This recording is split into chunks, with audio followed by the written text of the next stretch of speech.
Entonces, la doctora Bettina Esther dos Santos es la profesora coordinadora del programa de posgraduados en educación de la Pontificia Universidad Católica de Río Grande del Sur de Brasil. Y como les decía, pues ella viene participando como coordinadora académica del programa Claves. Profesora Bettina, pues tienen la palabra. Muchísimas gracias por la oportunidad y por las presentaciones que aprendí mucho con los compañeros que hablaron antes de mí. Y bueno, les quería ahora pedirle a los compañeros, a Magali, que me pongan la presentación y yo voy a tratar de ir hablando lo que había pensado. Algunas de las cuestiones que van a ver que tengo aquí en mi presentación son temas que ya los hablaron los compañeros, pero los voy a enfatizar en algún otro sentido. Y bueno, muchas gracias a todos por estar aquí, en fin, ¿no? La temática que me pidieron para que yo pudiera hablar aquí, traer en función del trabajo también que hacemos en Claves, es sobre el impacto de la pandemia en la permanencia estudiantil. Entonces, el primer tema que me surgió cuando empecé a pensar qué iba a hablar, es la idea de que este es un tema que es muy complejo. Me lo pueden pasar a la siguiente lámina. Es muy complejo y en realidad hay un autor que nosotros estudiamos mucho aquí, bueno, en mi grupo, que es Edgar Morin, y que él trae toda la teoría de la complejidad. Entonces, cuando estamos estudiando todo el tema de la permanencia, el abandono, todo el referencial teórico que utilizamos para poder pensar esos temas es a partir de la complejidad, ¿no? Estamos hablando de un tema complejo que necesita ser analizado a partir de sus diferentes aspectos para encontrar unas soluciones creativas y de valor, porque eso es lo que estamos, creo que en este momento todos, creo es mundial, ¿no? Y aquí los compañeros lo hablaron, la importancia, ¿no? Y el tema de cómo estamos viviendo toda la post-pandemia, ¿no? Y las universidades, qué necesidades tenemos y qué soluciones vamos a intentar buscar para poder seguir adelante a nivel social y de desarrollo de los países. Y lo que vemos es que en todos los contextos las personas estamos involucradas en eso, ¿no? Entonces, lo que Morin nos dice es que el pensamiento complejo, la suma de las partes ultrapasa el todo, en un abordaje compartimentalizado. Entonces, él hace la relación con el árbol, ¿no? Que el árbol se compone apenas de raíz, tronco, hojas y frutas, y sí de la relación entre todo esto, ¿no? Entonces, a partir de esa teoría es que voy a hablar un poco sobre todo el tema aquí que me propuse hablar. Creo que el tema de las investigaciones, ¿no? Y yo trabajando en la universidad, como los compañeros también trabajan, lo que la Organización Mundial de la Salud, la UNESCO y muchas otras instituciones, organizaciones nos están proponiendo, es la necesidad urgente de hacer investigaciones que puedan colaborar con este diálogo, ¿no? Las investigaciones, hay ya algunas investigaciones, pero creo que eso va a ser el reto de las universidades y los programas de posgraduación, de poder investigar qué es lo que está pasando con los estudiantes, con los profesores, con la gestión, en fin, ¿no? Entre todos para poder alcanzar estos desafíos, ¿no? Entonces, examinar las evidencias emergentes sobre los efectos del COVID-19 en instituciones educativas y evaluar los resultados de cambio de e-learning en el sector. Y aquí, por ejemplo, ahora esta semana que estuvimos con el Claves, uno de los temas que varias personas lo trajeron a público era qué va a pasar con lo presencial, si lo presencial puede desaparecer. Y eso es un tema muy polémico, porque cuando un alumno elige hacer un curso a distancia, perfecto, ya lo eligió y sabe cómo funciona y lo hace, pero no es lo que está pasando en la mayoría de las instituciones, ¿no? Los alumnos están estudiando a distancia sin haber elegido ese modelo, ¿no? Entonces, muchas investigaciones que se hacen se realizan de forma virtual, a través de cuestionarios que muchas veces no dejan claro las reales causas de determinados hechos. Entonces, eso es un tema que lo venimos discutiendo, ¿no? Hasta qué punto podemos hacer investigaciones de forma presencial y que podamos tener las personas por completo, ¿no? Y no esa fragmentación que Edgar Morin nos dice. Entonces, ¿qué es lo que pensamos y que, bueno, que nosotros estudiamos en el tema de la permanencia y el abandono, ¿no? Durante mucho tiempo se estudió más el abandono que la permanencia, ¿no? Inclusive el proyecto que nosotros trabajamos, de donde surgió Claves, que fue el proyecto Alfaguía, él surgió a partir del estudio del abandono. Y estudiando el abandono nos dimos cuenta que la permanencia es tan importante cuanto. Entonces los dos son temas que se focalizan en la misma problemática, pero desde diferentes ángulos. Entonces, la causa del abandono o las estrategias de permanencia son multicausales. Y eso es lo que tenemos que ver. Y aquí tuvimos ejemplos muy interesantes, ¿no?, de lo que presentaron los compañeros antes de mí, que muestran toda esa dinámica y toda esa necesidad de poder pensar en todo este tema, ¿no? Entonces, lo que vemos es que en una realidad que el abandono que está en casi todos los países, en los países más desarrollados, lo que nos muestran los números es que entre 10 y 30% de los estudiantes abandonan, pero por otro lado, en América Latina y países subdesarrollados, ese número es mucho mayor. Y creo que es ahí en donde nosotros, ¿no?, como estando aquí en América Latina, nos proponemos a pensar todo este tema del abandono y qué estrategias podemos tener para pensar en las posibles soluciones. Y aquí les presento un modelo que es el modelo de Tinto. La lámina me parece que volvió para atrás, por favor, si la pueden pasar para adelante, donde está la lámina, un modelo, más adelante, otra, ahí. Este es el modelo de Tinto, que es uno de los autores que nos fundamenta bastante el trabajo sobre la permanencia, ¿no? Y él nos habla sobre un sistema académico que se puede pensar a partir de diferentes factores. Entonces, yo ahora aquí no voy a hablar detalladamente sobre este esquema de Tinto, pero es un esquema que para quien tiene interés en estudiar y los que estamos estudiando todo el tema del abandono y permanencia, es un autor bastante importante para pensar el papel, ¿no?, del estudiante, qué es lo que hace con el que el estudiante permanezca en la institución.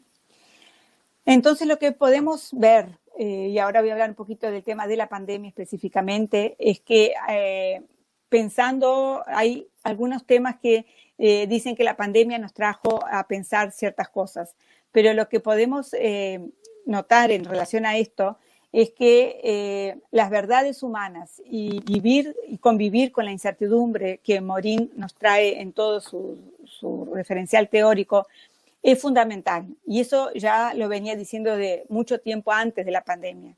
Entonces, lo que algunos compañeros ya lo citaron y que la pandemia explicitó y dejó más evidente algunas cuestiones en términos educativos que ahora o sí tenemos que pensarlo, ¿no?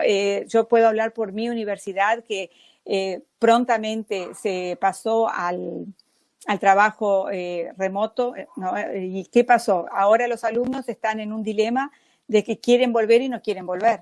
Entonces, lo que tenemos que pensar, y a mí me parece que eso es algo que lo estamos trabajando, es pensar qué valor el alumno le va a dar a la clase presencial, ¿no? ¿Para qué venir a la clase presencial? Y eso me parece que es donde nosotros como docentes tenemos que preparar nuestras estrategias y nuestras metodologías de enseñanza, que ahí es donde yo quiero llegar. Creo que las metodologías de enseñanza son fundamentales y aquí los compañeros también ya hablaron un poco sobre ese tema. Son fundamentales para poder implicar al alumno y hacer con que hayan estrategias de permanencia, ¿no?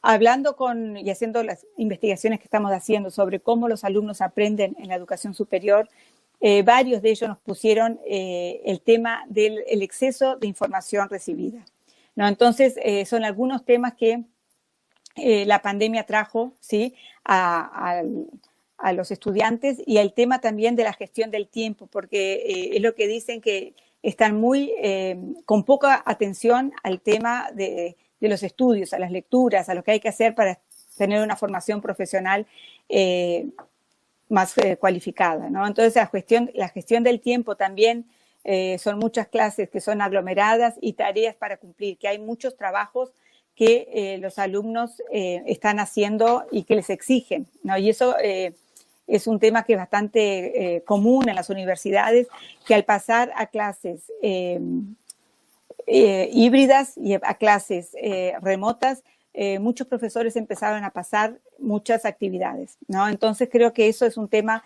que lo tenemos que rever y tratar de hacer un trabajo que sea más cualificado en ese sentido, ¿no? Y los profesores creo que estamos todos en esa gran tarea, ese gran reto de poder tener clases híbridas de calidad, ¿no? Y creo que es ahí donde está el punto que estamos trabajando.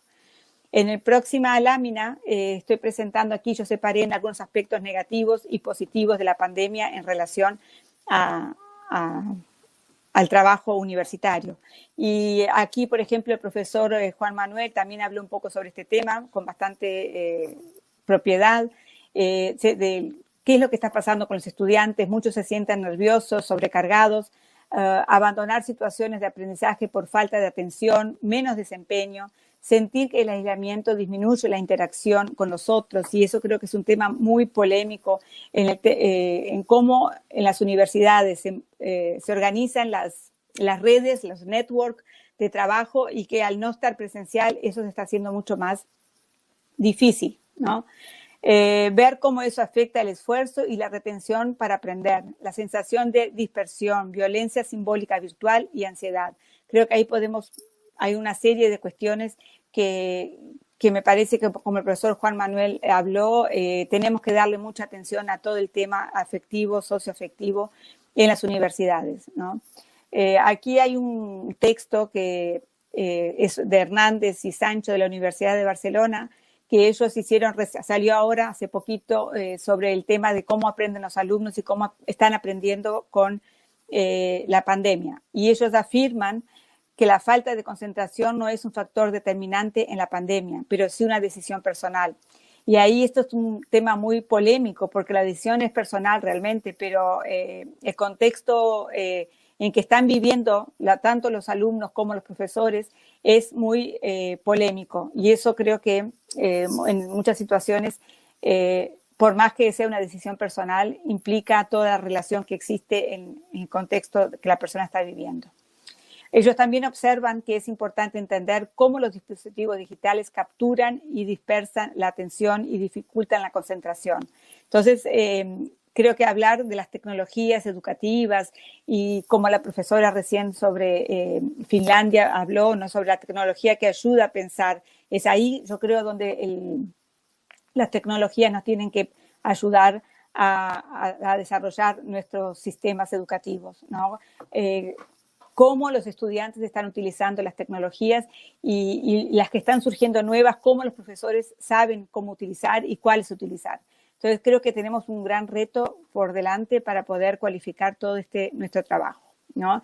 Entonces yo creo que existe un bloqueo, una adaptación y hubo una reinvención, ¿no? Y creo que ese es un tema que los profesores también lo traen, y que en este momento y desde el año pasado ya se hablaba eso, ¿no?, de las oportunidades diferentes de vivir, ¿no?, de cómo podemos pensar estas oportunidades que la pandemia nos está dando a pesar de todos los problemas que estamos viviendo. Y los profesores, aquí Juan Manuel creo que también lo citó bastante, y es un momento que creo que nunca nosotros hubiéramos imaginado que íbamos a pasar por una situación de estas, pero creo que hay algunas oportunidades que pueden surgir, ¿no? Y por último, en los aspectos negativos que me parece que también es importante traer, que son las desigualdades sociales y económicas, que están cada vez más evidentes porque la pandemia eso lo dejó más claro, ¿no? Ahora voy a presentarles algunos aspectos positivos de investigaciones que venimos haciendo. Uno de ellos sería la resiliencia de los estudiantes, ¿no?, que podemos ver que muchos estudiantes, y eso también fue hablado recientemente aquí en este congreso, muchos alumnos que tenían más tímidos, más dificultades sociales, pudieron trabajar de una forma más cualificada a distancia, y entonces eso muestra que para algunos alumnos sí fue más resiliente, pero eso es obvio que no podemos generalizarlo, ¿no? Al mismo tiempo también sabemos que hay muchos estudiantes que empezaron a buscar estrategias colaborativas con sus compañeros, y eso también creo que es algo positivo que nos ayuda a pensar la formación y, en fin, el trabajo con los estudiantes, ¿no? Y esos estudiantes que son más tímidos, que tienen más facilidades, en fin, con las tecnologías y menos con el aspecto social, se sienten más seguros, ¿no? Eso, entienden la situación de los docentes, son más empáticos. Y esos fueron algunos profesores que lo colocaron. Muchas veces los alumnos ayudan en las clases con las tecnologías cuando hay algún problema, y eso es muy interesante. Aprendieron a organizarse, a generar alternativas a los límites de la sala de aula virtual. Generan acciones de colaboración y cuidado con sus compañeros, posibilitando autoconocimiento. Y otro aspecto que también me parece que es interesante traerlo es el intercambio internacional, ¿no? En nuestra universidad tenemos muchos alumnos que son alumnos de otros, la movilidad académica está más grande y hay más gente que lo está haciendo, y la pandemia y la enseñanza híbrida o remota posibilitó más intercambio internacional, y eso creo que también es un aspecto positivo. Entonces, los desafíos contemporáneos sería que la llave de la vida colectiva pasa por el proceso de empatía, del vínculo y de la escucha. Y creo que estos son elementos del proceso educativo que se hablaba hace mucho tiempo y que en este momento de pandemia es fundamental traerlos en las clases para poder realmente crear vínculos con los estudiantes, ¿no? Otro aspecto que también fue dicho aquí, que el pensar la educación a partir de la experiencia y sentido, ¿no? Las experiencias que las personas viven y qué sentido se le da. El sentido del sistema, todo, cómo el estudiante aprende de forma significativa, ¿no? La experiencia es lo que nos afecta, nos toca y nos pasa. Todo está relacionado con nuestro vivir. Y todo este tema creo que es muy importante y aquí también ya fue colocado. Y las universidades deben reflexionar más sobre cómo podemos ser instituciones que cuidan de sus miembros, preocupados con la inclusión y la permanencia. Y eso creo que en general todos los sistemas educativos de educación superior están involucrados en este tipo de reflexión para poder realmente pensar cómo podemos evoluir en nuestros sistemas educativos. Entonces, concluyendo, el gran desafío en este contexto es cómo proporcionar a los jóvenes experiencias educacionales que los ayuden a desarrollar todas sus capacidades para transformarse en ciudadanos responsables por un mundo mejor. Un ideal inatenible sin la plena participación y compromiso de instituciones, docentes y estudiantes. Entonces, tenemos que tener escuchar a todos, ¿no? Un tema que estamos discutiendo mucho es, hay que escuchar a los gestores, a los profesores y a los estudiantes, porque ellos pueden traernos soluciones interesantes. Y existe la necesidad de prestar atención a las circunstancias sociales y personales de los estudiantes. El aprendizaje es un proceso altamente contextual, no apenas un proceso cognitivo. Es una jornada totalmente incorporada y experiencial, en la cual el afecto desempeña un papel crucial. Entonces, les pido disculpas porque hablé un poco rápido por el tiempo, porque ya sé que estamos avanzados, y también mi castellano no es de los mejores porque yo vivo aquí en Brasil hace más de 45 años, entonces a veces mezclo un poco algunas palabras, entonces les pido disculpas por mi portuñol, que a veces digo, y muchísimas gracias por la oportunidad y bueno, estoy a disposición para cualquier esclarecimiento. Gracias, doctora Bettina.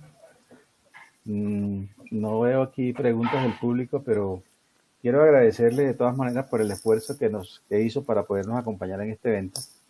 Nos parece muy importante, digamos, conversar sobre el tema de la permanencia y el tema del abandono de la educación y lógicamente mucho más en estos momentos que nos afectan a las universidades. Y creo que la experiencia de sus estudios nos ha permitido por lo menos encontrar alguna salida frente a este problema.